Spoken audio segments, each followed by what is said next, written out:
بسم اللہ الرحمن الرحیم۔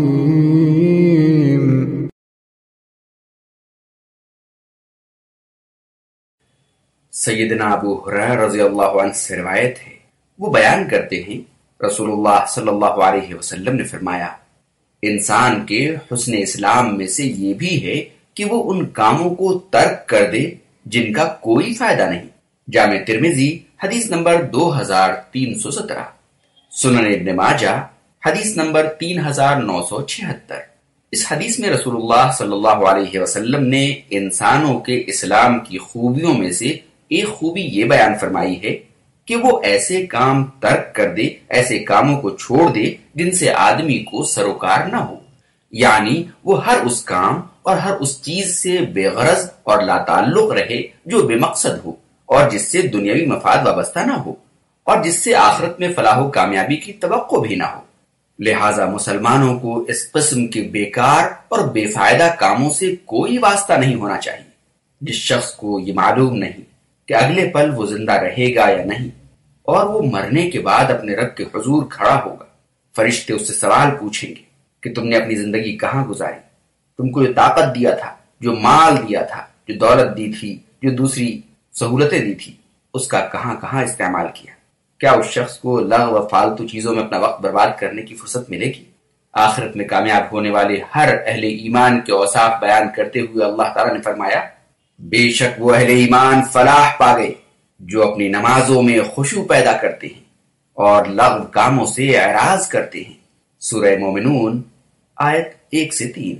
لہٰذا ایک مسلمان مومن کو چاہیے کہ وہ بیکار، فضول، بے مقصد اور بیہودہ باتوں اور بیہودہ کاموں سے یکسر بے تعلق ہو کر مفید اور بامقصد چیزوں سے تعلق رکھے اور غیر متعلقہ امور سے کنارہ کش رہے، غیر ضرور چیزوں سے الگ رہے۔ یہ حدیث اپنے دامن میں بڑی وسعت اور جامعیت رکھتی ہے۔ اس میں بیکار اقوال و افعال یعنی بیکار باتوں، بیکار کاموں، لغو گفتگو اور بے مقصد مطالعہ، بیکار کھیل، تاش، شطرنج، پتنگ بازی، کرکٹ اور تمام ایسی مصروفیات اور وہ مشاغل آ جاتے ہیں جن سے دینی یا دنیاوی کوئی فائدہ نہیں۔ اب ایک شخص کرکٹ کھیلتا ہے، ظاہر سی بات اس کا فائدہ ہے، لیکن جو کرکٹ دیکھتا ہے اس کے لیے اپنے ٹی وی توڑتا ہے، اس کے لیے جھگڑے کرتا ہے اس ملک اس ملک کے نام پر، ظاہر سی بات ہے لغو چیزیں، اس سے بھلا اس کو کیا فائدہ ہونے والا ہے؟ اور اکثر ایسا ہوتا ہے کہ ایسی محفلوں میں بیٹھ کر، وہ محفل کسی بھی طرح کی ہو سکتی ہے، بعض اوقات انسان لاشعوری طور پر کوئی ایسی بات کہہ جاتا ہے یا کوئی ایسا کام کر بیٹھتا ہے جس کا اسے احساس تک نہیں ہوتا، مگر وہ اس کی ہلاکت اور تباہی کا سبب بن جاتا ہے۔ جامع ترمذی حدیث نمبر 2319 میں ہے، بلال بن حارث مزنی رضی اللہ عنہ فرماتے ہیں، میں نے نبی کریم صلی اللہ علیہ وسلم کو فرماتے ہوئے سنا، تم میں سے کوئی شخص اللہ تعالیٰ کی رضا والی کوئی ایسی بات کہہ جاتا ہے اور اسے اس کی عظمت کا احساس تک نہیں ہوتا اور اس کی وجہ سے اللہ تعالیٰ قیامت تک اس پر راضی ہو جاتا ہے۔ اسی طرح کوئی آدمی اللہ تعالیٰ کی ناراضگی والی کوئی بات کہہ جاتا ہے اور اسے اس کی سنگینی کا احساس تک نہیں ہوتا، مگر اس ایک بات کی وجہ سے اللہ تعالیٰ اس پر قیامت تک ناراض ہو جاتا ہے۔ اسی لیے انسان کو ہمیشہ مثبت چیزوں میں، پازیٹیو چیزوں میں رہنا چاہیے، ہمیشہ پازیٹیو انداز میں زندگی گزارنا چاہیے، اور خاص طور سے انسان کو بات وغیرہ کرتے ہوئے از حد محتاط رہنے کی ضرورت ہے، کہیں لاپرواہی اور غفلت کی وجہ سے اللہ تعالیٰ کی ناراضی کا نشانہ نہ بن جائے۔ فحش کلامی، گندی باتیں کرنا، کلاس سے متعلق، محلوں سے متعلق، پڑوسیوں سے متعلق اور بہت زیادہ بات کرنا، بلا وجہ بات کرنا، یہ کوئی اچھی بات بھی نہیں ہے نا۔ جامع ترمذی حدیث نمبر 2027 میں ابو امامہ رضی اللہ عنہ سے روایت ہے، نبی کریم صلی اللہ علیہ وسلم نے فرمایا، حیا اور کم گفتگو ایمان کے 2 شعبے ہیں، فحش گوئی اور کثرت کلام نفاق کے 2 شعبے ہیں۔ امام ترمذی رحمہ اللہ لکھتے ہیں، آج کل ہم دیکھتے ہیں کہ مقررین بڑی بڑی تقریروں میں بڑی بڑی باتیں کرتے ہیں، اکثر ایک مسلک کے لوگ دوسرے مسلک کے لوگوں کو نہ جانے کیا کیا کہتے رہتے ہیں۔ ظاہر سی بات ہے کہ ایک دوسرے مسلک کو، ایک دوسرے جماعتوں کو گالی دینا، برا بھلا کہنا، کیا اللہ اس سے راضی ہوگا؟ یقینی طور سے اللہ اس سے ناراضی تو ہوگا، کیونکہ گالی گلوچ یا ایسے الفاظ یا ایسی باتیں دوسروں کے بارے میں کہنا جس کو پسند نہ کرے، اگر ایمان کی دعوت دینی ہے، کسی کو غلط جانتے ہیں تو اس کی اصلاح کی کوشش بہت ہی نرمی سے، محبت سے ہونی چاہیے، جیسا کہ نبی کریم صلی اللہ علیہ وسلم نے کیا، ان کے صحابہ نے کیا۔ لیکن آج جس طرح سے بہت سے خطیب، بہت سارے مقررین جس طرح کی گفتگو کرتے ہیں، ذرا سوچ کر دیکھیے کہ کیا نبی کریم صلی اللہ علیہ وسلم کے طریقے سے ان کا کوئی بھی تعلق ہے؟ ایک انسان، خصوصاً مسلمان کی پوری زندگی اللہ تعالیٰ کی طرف سے امانت ہے۔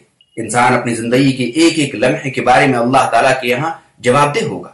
یہ زندگی اور اس کا کوئی لمحہ اس قدر بیکار، اس قدر سستا اور بے وقت تو نہیں ہے کہ اسے لایانی مشاغل میں، غیر ضروری کاموں میں ضائع کر دیا جائے۔ انسان کا کوئی لمحہ بیکار نہیں ہونا چاہیے۔ اس سے معلوم ہوا کہ اپنے وقت کی قدر کرنی چاہیے۔ اپنے وقت کو فلم بینی میں، تھیٹر میں، رقص و سرور کی محفلوں میں، پتنگ بازی میں، شطرنج میں، تاش میں، کرکٹ میں اور یعنی کن کن غیر ضروری کاموں میں مشغول کر کے اپنے دین کے خلاف عمل نہیں کرنا چاہیے۔ یہ سب دین اسلام کے منافی ہی تو ہے کہ ان غیر ضروری چیزوں میں اپنا وقت برباد کیا جائے۔ یہ دنیا آخرت کی کھیتی ہے۔ ہمارے ملک میں، ہمارے سماج میں، دنیا میں سینکڑوں لوگ بھوک سے مر جاتے ہیں۔ کئی لوگوں کو تعلیم کے لیے، پڑھانے کے لیے کوئی ٹیچر نہیں ہے۔ کئی لوگوں کے مسائل ہیں۔ اگر آپ اپنے اس وقت کو ان غربا، مساکین، مجبوروں کی ضرورتوں میں خرچ کریں، ذرا سوچئے کہ آپ کی آخرت نہیں سنور جائے گی۔ بہت سے لوگ اپنے اچھے اخلاق کی وجہ سے، اپنے اچھے عمل کی وجہ سے بلند مرتبہ حاصل کر لیتا ہے، اور بہت سے لوگ بیہودہ کاموں سے، اور بہت سے لوگ اپنی غلط حرکتوں کی وجہ سے، غلط روش کی وجہ سے اپنی زندگیاں تباہ کر لیتے ہیں۔ لقمان حکیم سے کسی نے دریافت کیا کہ آپ کو اس قدر فضیلت اور بلند مرتبہ کن باتوں کی وجہ سے حاصل ہوا؟ تو انہوں نے فرمایا، جیسا کہ موطا امام مالک میں ہے، جس کا مفہوم یہ ہے: سچ بولنے، امانت ادا کرنے اور غیر متعلقہ امور کے ترک کرنے کی وجہ سے۔ اس لیے ہر مسلمان کو چاہیے کہ اپنے اوقات کی قدر کرے اور ہر بیہودہ، فضول اور بیکار اور بے مقصد امر سے بچنے کی پوری کوشش کرے۔ اسی سے انسان کا اسلام مزین اور خوبصورت ہو جاتا ہے۔ اللہ ہمیں اپنے دین کی حفاظت کرنے، اپنی زندگیوں کو حقیقی معنوں میں خوبصورت بنانے میں ہماری فہم، ہماری سمجھ کی اصلاح فرما دے اور ہمیں علم نافع عطا فرمائے۔